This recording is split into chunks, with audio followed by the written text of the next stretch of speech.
Okay, I also want to talk a little bit about lettering.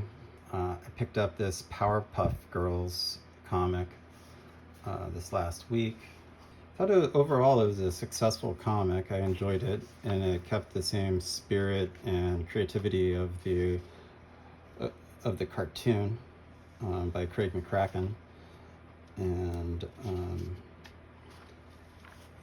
the one thing I wanted to look at though was compare the lettering here to The Absolute Swamp Thing by Lynn Wein and Bernie Wrightson, and to see what type of voice one hears from that lettering specifically. Like, what is the acting within the lettering?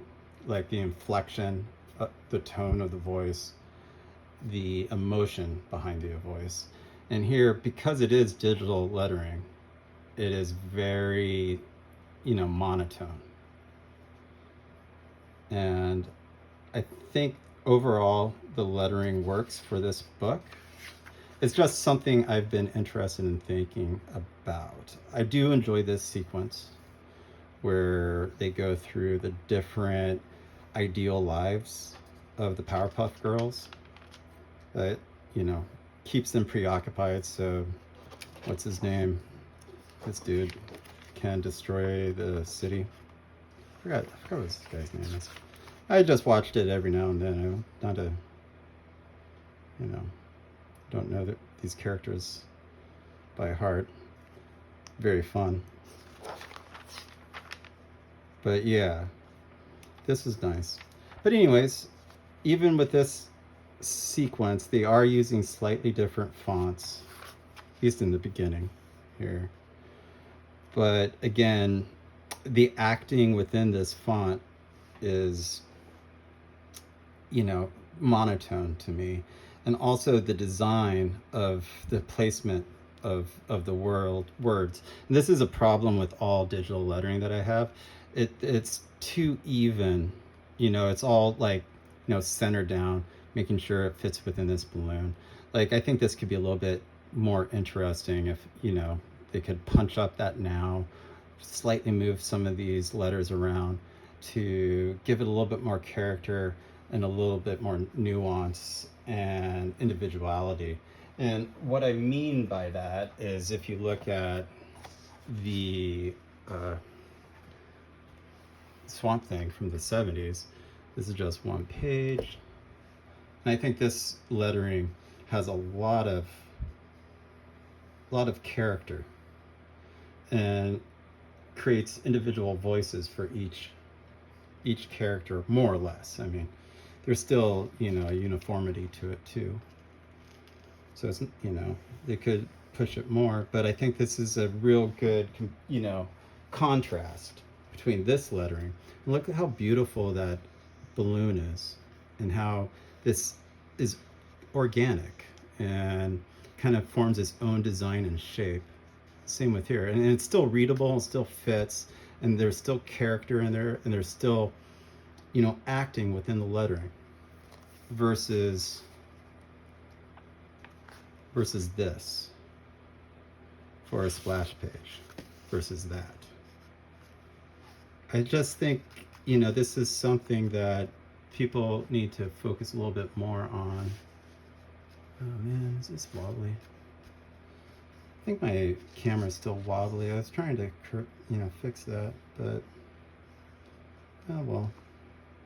I guess the wobbles are okay.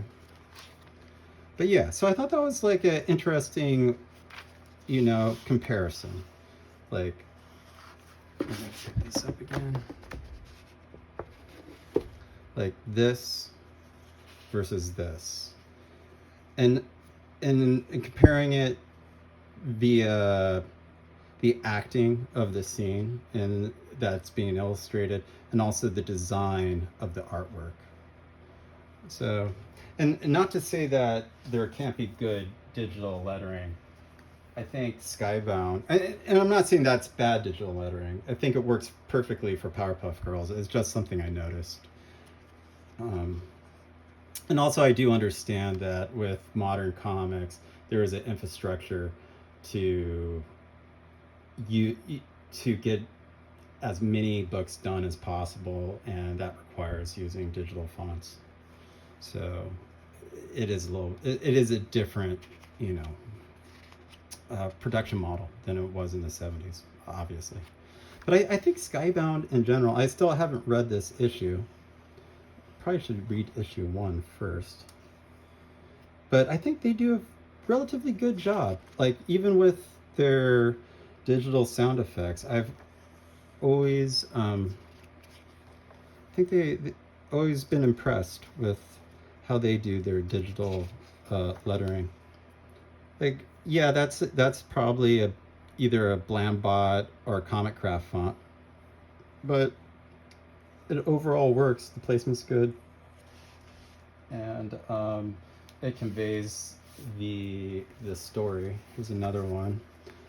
I think it's just great that Larry Hama is still doing Joe.